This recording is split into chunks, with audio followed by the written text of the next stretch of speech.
हाँ जी, good morning dear students. आप सभी लोग बेहतर हैं। आपका समय भी आपके हिसाब से बेहतर जा रहा है। आप लोगों की पढ़ाई भी बहुत बेहतर हो रही है। और देखिए बच्चों, हमारा चैनल जितना मेहनत आपके लिए कर सकता है उतनी मेहनत हमारा चैनल आपके लिए कर रहा है। बस हमें आशा है कि आप भी हमें इसी प्रकार सपोर्ट करते रहेंगे ताकि हम लोग जो कुछ मेहनत कर रहे हैं उस मेहनत का कुछ सकारात्मक परिणाम हमें मिल सके। तो देखिए बच्चों, हमारे सिलेबस में हम क्या पढ़ रहे हैं, क्या क्या हम लोगों ने पढ़ लिया है, इसके बारे में एक बार थोड़ी सी जानकारी ले लेते हैं। क्योंकि अब हम लोग अपने 7वें चैप्टर जिसको हम लोग पढ़ रहे हैं उसके अंतिम पड़ाव की ओर है बेटा। हमारा जो चैप्टर नंबर 7 चल रहा है, ठीक है, उस चैप्टर नंबर 7 में हम लोगों ने क्या क्या पढ़ा बेटा। आप लोगों को अच्छी तरह पढ़ता है कि हमने पढ़ा चुंबकीय बल, ठीक है। चुंबकीय बल के कितने फॉर्मूले पढ़े बेटा। आज मैं इस चैप्टर का थोड़ा बहुत आपके लिए रिवीजन कराऊंगा। रिवीजन महत्वपूर्ण इसलिए है क्योंकि हम लोगों ने क्या क्या पढ़ लिया, हो सकता है हम भूल गए हों, क्योंकि अब हमारा पाठ बिल्कुल अपने अंतिम पड़ाव में है। और अपने अंतिम पड़ाव में हमारे पास एक ही टॉपिक बचा हुआ है, एम्पियर का परिपथीय नियम और बेटा इसके अनुप्रयोग। 3 क्लासों में ये चैप्टर, 3 या 4 क्लासों में आपका ये चैप्टर खत्म हो जाएगा। इसलिए हम लोगों को इस चैप्टर का एक बार रिवीजन कर लेना चाहिए। देखिए बेटा, हमने पढ़ा चुंबकीय बल। चुंबकीय बल के 2 फॉर्मूले पढ़े हम लोगों ने। एक पढ़ा QVB sin थीटा और बेटा एक पढ़ा ILB sin थीटा। आप लोगों ने पूरे चैप्टर में 2 चुंबकीय बल पढ़े बेटा। एक पढ़ा QVB sin थीटा, दूसरा ILB sin थीटा। आप QVB sin थीटा तब लगाओगे जब कोई आवेश Q V वेग से चुंबकीय क्षेत्र में गति करे। आपका आवेश Q V वेग से चुंबकीय क्षेत्र B में गति करें तब तो ये फॉर्मूला। लेकिन अगर कहा कि किसी भी धारावाही चालक तार में धारा प्रवाहित हो रही है I, किसी धारावाही चालक तार में धारा I प्रवाहित हो रही है, L लंबाई का चालक तार है और चुंबकीय क्षेत्र लग रहा है B, तब उस चालक तार पर कितना चुंबकीय बल लगेगा, तब आपको ये फॉर्मूला लगाना है। समझ गए। फिर आप लोगों ने पढ़ा बेटा चुंबकीय क्षेत्र। चुंबकीय क्षेत्र में आप लोगों ने बहुत सारे टॉपिक पढ़े। जैसे आपने पढ़ा एक सीधा धारावाही चालक तार। सीधे तार के कारण क्या फॉर्मूला था, μ0 I/4πd बेटा sin φ1 प्लस sin φ2। आपने पढ़ी बेटा कुंडली में फॉर्मूला पढ़ा आप लोगों ने μ0 NIr²/2 बेटा r² प्लस x² की पावर 3/2। इसी के साथ फिर आप लोगों ने पढ़ी बेटा हेल्महोल्ट्ज कुंडली। और हेल्महोल्ट्ज कुंडली में पता चला आपको कि हेल्महोल्ट्ज कुंडली के अंदर जो चुंबकीय क्षेत्र है, वृत्ताकार धारावाही की कुंडली के केंद्र पर चुंबकीय क्षेत्र का 1.44 गुना होता है, लगभग 1.5 गुना होता है। ये सबसे अधिक चुंबकीय क्षेत्र ज्ञात किया आप लोगों ने। जबकि केंद्र पर चुंबकीय क्षेत्र का फॉर्मूला क्या है बेटा, μ0 NI/2R। किसी भी वृत्ताकार धारावाही कुंडली के केंद्र पर चुंबकीय क्षेत्र का फॉर्मूला μ0 NI/2R। क्लियर बेटा। उसके बाद आप लोगों ने और भी टॉपिक पढ़े, चुंबकीय क्षेत्र ज्ञात करने के लिए नियम पढ़े। नियम पढ़ने के बाद में आप लोगों ने पढ़ा बेटा किसी चुंबकीय क्षेत्र में बेटा आवेश की गति। चुंबकीय क्षेत्र में आवेश की गति के लिए आप लोगों ने 3 केस पढ़े। पहला, जब थीटा 0 हो, आवेश चुंबकीय क्षेत्र की दिशा में गति करे तो उसका बोलिए बेटा पथ कैसा होगा, सरल रेखीय। सरल रेखीय को ऋजु रेखीय भी कह देते हैं, ठीक है। दूसरा, अगर आपका आवेश चुंबकीय क्षेत्र में लंबवत गति करे, आपका आवेश चुंबकीय क्षेत्र में लंबवत गति करे तो फिर बेटा उसका पथ क्या होगा, वृत्ताकार। कैसा होगा, वृत्ताकार। और अगर वह अज्ञात कोण पर प्रवेश करता है, यानी जो थीटा है बेटा वो 0 और 90 के बीच में हो, तो आपको अच्छी तरह पता है कि उसका पथ क्या होता है, कुंडलीकार। क्या होता है, कुंडलीकार, यानी बेटा हेलिकल। क्या होता है, हेलिकल।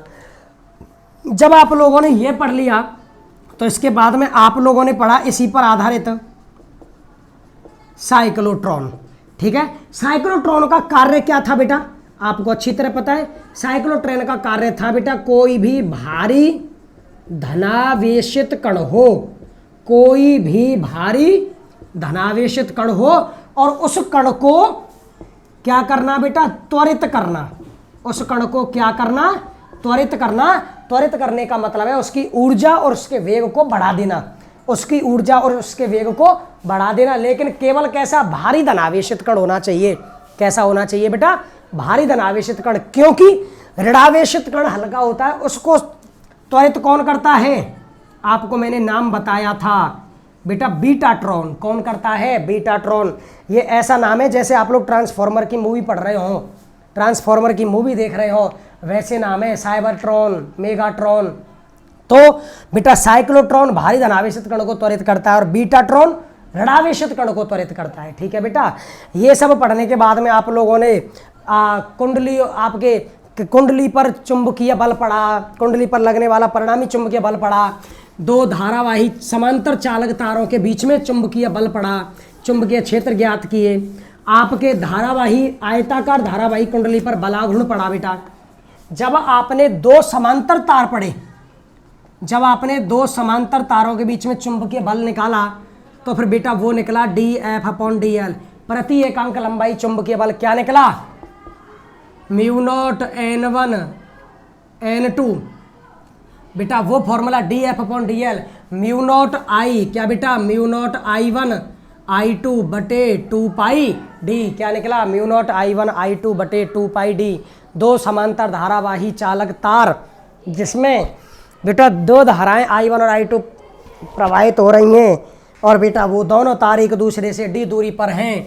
दो तार, पहले में धारा I1 दूसरे में धारा I2 एक दूसरे से d दूरी पर हैं। तो बोलिए प्रति एकांक लंबाई चुंबकीय बल क्या था, μ0 I1 I2 बटे 2πd। फिर इसमें आप लोगों ने एक मानक एम्पियर पढ़ा जिसमें प्रति एकांक लंबाई चुंबकीय बल क्या आया था बेटा, 2 × 10⁻⁻7 न्यूटन प्रति मीटर। बेटा ये आपका एक बार एयरफोर्स के एग्जाम में और एक बार नेवी दोनों में आ चुका है। ये प्रश्न पूछा था कि दो समांतर धारावाही चालक तारों के बीच में कितनी धारा प्रवाहित की जाए कि उनके मध्य प्रति एकांक लंबाई 2 × 10⁻⁷ न्यूटन चुंबकीय बल लगे। तो इसके लिए धारा होती है बेटा 1 एम्पियर। क्या होती है, 1 एम्पियर। तो 1 मानक एम्पियर धारा प्रवाहित होगी। क्लियर है। उसके बाद में फिर बेटा आप लोगों ने वृत्ताकार लूप, आपके आयताकार धारावाही लूप पर बलाघूर्ण पढ़ा। तो बोलो टॉर्क बराबर क्या आया था बेटा, mb sin theta. mb sin theta का मतलब है NIAB sin थीटा। जब बलाघूर्ण आप लोगों ने पढ़ लिया तब बेटा आपका टॉपिक आया धारामापी। ठीक है, धारामापी में आप लोगों ने बेटा धारामापी दो प्रकार के पढ़े। एक था बेटा चल कुंडली धारामापी और एक था बेटा चल चुंबक धारामापी। अब फिर आप लोगों ने पढ़ा चल कुंडली धारामापी। उसमें कितने धारामापी पढ़े बेटा, 2। एक था बेटा निलंबित कुंडली धारामापी और एक था बेटा किलकित कुंडली धारामापी। एक था निलंबित कुंडली धारामापी और एक था बेटा किलकित कुंडली धारामापी। समझ गए। ये सब आप लोगों ने पढ़ा। इन सब को पढ़ने के बाद में बेटा इनके सिद्धांत पढ़े, संरचना क्रिया विधि पढ़ी। धारामापी का काम क्या होता है, धारामापी का काम होता है बेटा कि आप लोगों को किसी भी परिपथ में प्रवाहित धारा का संसूचन करना है। ठीक है। इसके बाद आप लोगों ने धारामापी का रूपांतरण पढ़ा बेटा।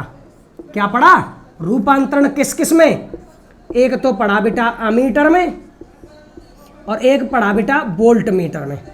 ये आप लोगों का लास्ट टॉपिक था। उसको पढ़ने के बाद में हमने इतना कुछ मैटर पढ़ लिया क्योंकि टाइम भी ज़्यादा हो गया हमें इस चैप्टर को। तो फिर बेटा अब बारी है हमारे इस चैप्टर के अंतिम पड़ाव की ओर जाने की।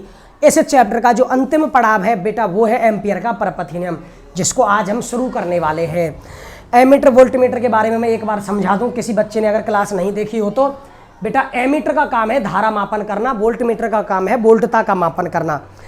एमीटर को परिपथ के श्रेणी क्रम में जोड़ा जाता है, वोल्टमीटर को परिपथ के समांतर क्रम में जोड़ा जाता है। आपका एमीटर का प्रतिरोध कम होना चाहिए क्योंकि इससे धारा मापन कराना है और वोल्टमीटर का प्रतिरोध ज़्यादा होना चाहिए क्योंकि इससे वोल्टता का मापन कराना है। आदर्श एमीटर का प्रतिरोध 0 होता है और आदर्श वोल्टमीटर का प्रतिरोध अनंत होता है। ठीक है। ये सब कॉम्पिटेटिव पॉइंटर सारे एयरफोर्स नेवी में आए हुए हैं बेटा। ये नीट में भी कई बार ये इनमें से प्रश्न निकलता है।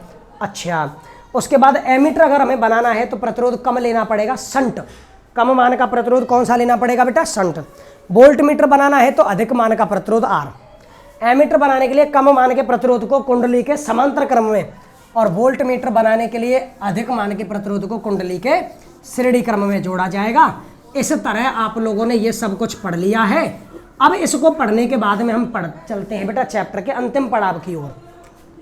तो देखिए बेटा मेरी बात गौर से, आपका आज का टॉपिक है एम्पियर का परिपथीय नियम। बेटा एम्पियर का परिपथीय नियम क्या बताता है? एम्पियर ने अपने इस नियम में, ये नियम किसने दिया बेटा? एम्पियर ने। एम्पियर के अनुसार अपन लोग यहां से लिखना शुरू करेंगे। एम्पियर ने बेटा परिपथीय नियम का मतलब है विद्युतीय परिपथों का अध्ययन किया, किसी भी बंद परिपथ का अध्ययन किया, और इन्होंने क्या देखा कि जब भी किसी भी बंद परिपथ में, परिपथ हो बंद, जैसे ये कोई बंद लूप है बेटा, इसमें चुंबकीय क्षेत्र है B, ठीक है, और माना इस लूप से धाराएं प्रवाहित हो रही हैं कुल समेशन I, ठीक है। तो बेटा उन्होंने क्या किया, इससे मान लो धाराएं प्रवाहित हो रही हैं, ये इससे क्या प्रवाहित हो रही है धारा, और कुल धारा क्या है बेटा? Summation I। तो इन्होंने अपने नियम में क्या कहा, मैं कॉन्सेप्ट लिखता हूं। एम्पियर के अनुसार किसी बंद विद्युत परिपथ या लूप, इन्होंने क्या कहा, कोई भी बंद विद्युत परिपथ है या जिसको लूप कह सकते हैं, बंद विद्युत परिपथ या लूप से संबद्ध चुंबकीय क्षेत्र, इससे संबद्ध चुंबकीय क्षेत्र का रेखीय समाकलन, चुंबकीय क्षेत्र का कैसा समाकलन करना है? रेखीय समाकलन लूप में परिबद्ध, लूप में परिबद्ध कुल धाराओं, लूप में परिबद्ध कुल धाराओं के योग, लूप में परिबद्ध कुल धाराओं के योग का बेटा म्यू नॉट, और म्यू नॉट कौन है और बताऊंगा मैं, म्यू नॉट गुना होता है। कितना गुना होता है बेटा? म्यू नॉट गुना। तो इससे या फिर इसके कॉन्सेप्ट को आगे देखते हैं। इन्होंने क्या कहा, कोई भी एक बंद लूप है, बंद विद्युत परिपथ है, उसमें से कुल मिलाकर धाराएं प्रवाहित होती हैं, समेशन I। अब उसमें से धाराएं प्रवाहित हो रही हैं तो चुंबकीय क्षेत्र तो जरूर होगा, चुंबकीय क्षेत्र है B। तो उन्होंने क्या कहा, इस चुंबकीय क्षेत्र का रेखीय समाकलन, बेटा रेखीय समाकलन लेना है तो इसका समाकलन, रेखीय का मतलब है लंबाई या दूरी के सापेक्ष लेना पड़ेगा, लंबाई या फिर किसके सापेक्ष बेटा? आप लोगों को इसका समाकलन लंबाई या फिर दूरी के सापेक्ष करना पड़ेगा।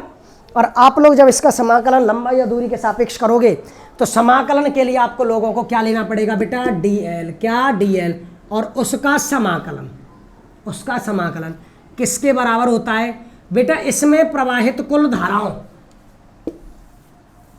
देखिए दोबारा, किसी बंद लूप से संबद्ध चुंबकीय क्षेत्र है B वेक्टर, और उसका कैसा समाकलन? रेखीय। कैसा? रेखीय। रेखीय के लिए dl ले लिया। तो बेटा इसका जो मान होगा ना, उस लूप में परिबद्ध कुल धाराओं का कितना गुना? म्यू नॉट गुना, का कितना गुना? म्यू नॉट गुना। और बेटा अब इस फॉर्मूले में हमें यह कहां पता चल रहा है कि यह समाकलन बंद लूप के लिए हुआ है। जब भी बेटा समाकलन को आप बंद लूप के लिए करोगे तो वहां पर प्रदर्शित करोगे कि यह समाकलन बंद लूप के लिए है। कैसे प्रदर्शित करोगे? समाकलन में ऐसे चिन्ह लगा दो, इसको कहते हैं क्लोज इंटीग्रल। क्या कहते हैं? Close integral. तो बेटा क्लोज इंटीग्रल बंद समाकलन चुंबकीय क्षेत्र का रेखीय, उस लूप से परिबद्ध कुल धाराओं का कितना गुना? म्यू नॉट गुना, जहां म्यू नॉट क्या है बेटा? निर्वात की, बोलिए, चुंबकशीलता। म्यू नॉट निर्वात की चुंबकशीलता है, और इसे क्या कहते हैं बेटा? इसे एम्पियर का परिपथीय नियम कहते हैं। इसको कहते हैं एम्पियर का परपथीय नियम। तो एम्पियर ने अपने परपथीय नियम में ऐसा नियम दिया जो बंद विद्युत परिपथ या लूपों के लिए था। किन के लिए था? लूपों के लिए। और उसने क्या कहा? कोई भी बंद विद्युत परिपथ है उसमें से धाराएं प्रवाहित हो रही हैं कई सारी, तो उसमें परिबद्ध जो चुंबकीय क्षेत्र है उस चुंबकीय क्षेत्र का रेखीय समाकलन के लिए बेटा आप लोगों को रेखीय समाकलन के लिए क्या लेना पड़ेगा? डीएल। क्या लेना पड़ेगा? डीएल। तो B vector dot D L vector, तो रेखीय समाकलन उसमें परिबद्ध कुल धाराओं का कितना गुना बेटा? म्यू नॉट गुना। कितना गुना? म्यू नॉट गुना। म्यू नॉट है निर्वात की चुंबकशीलता। ये रहा बेटा एम्पियर का परिपथीय नियम। अब याद रखो, अब शुरू होंगे एम्पियर के परिपथीय नियम के अनुप्रयोग। पहले ही बता दूं बेटा, अनुप्रयोगों में सबसे पहले हमें तार के लिए पढ़ना है। एक सीधे धारावाही तार के कारण हम लोग चुंबकीय क्षेत्र ज्ञात करेंगे, जिसको हम लोगों ने पहले ज्ञात किया था। फॉर्मूला आया था म्यू नॉट आई बटे 2 पाई डी। इसको दोबारा निकाल के प्रूफ कराया जाएगा। उसके बाद दूसरा, अगर कोई बेलनाकार चालक है तो बेलनाकार चालक के लिए। तीसरा है बेटा आपका कौन? परिनालिका। तीसरा है परिनालिका। और चौथा है बेटा टोरॉइड। टोरॉइड पर जाकर इस चैप्टर का क्या हो जाएगा बेटा? दी एंड। ये चैप्टर खत्म हो जाएगा। तो हम लोगों को अब एम्पियर के परपथीय नियम के अनुप्रयोग पढ़ने हैं। क्या क्या? सीधे धारावाही चालक तार के कारण चुंबकीय क्षेत्र, बेलनाकार चालक के कारण परिनालिका, धारावाही परिनालिका और धारावाही टोरॉइड। हमें ये 4 पॉइंट पढ़ने हैं।